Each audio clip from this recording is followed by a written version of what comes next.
윤석열 대통령이 북대서양 조약기구 나토 정상회의 참석을 위해서 오늘 오후 스페인으로 출국했습니다. 취임 후 첫 해외 순방인데 경제 안보와 북핵 공조에 중점을 둘 것으로 보입니다. 박석영 기자가 전해드립니다.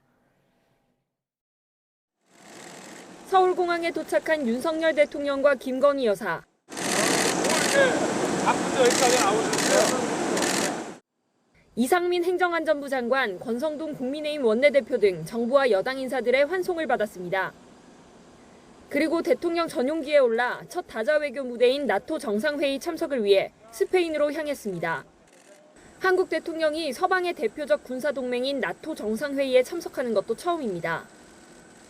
3박 5일 동안 14개의 외교 행사가 예정돼 있는데 주요 키워드는 경제 안보와 북핵 공조입니다.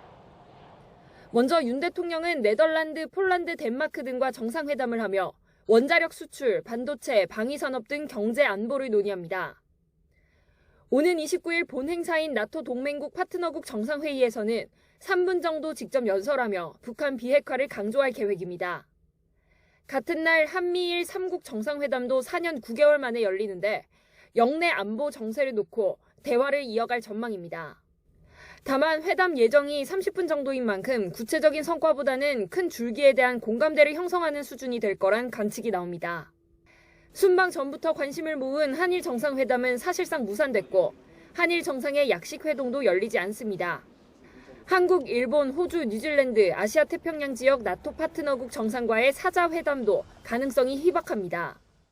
순방에 동행한 배우자 김건희 여사는 부부 동반으로 스페인 국왕 주최 만찬, 스페인 교포 만찬 간담회에 참석하고 별도의 배우자 프로그램에 참여합니다. 첫 다자 외교 데뷔전을 치르게 된 윤 대통령, 나토의 반중 반러시아 기조에 대해선 거리를 두는 모습입니다. 하지만 신냉전 양상 속에 중국의 날선 반응이 계속되는 만큼 균형점을 모색해야 한다는 지적도 나옵니다. YTN 박석영입니다.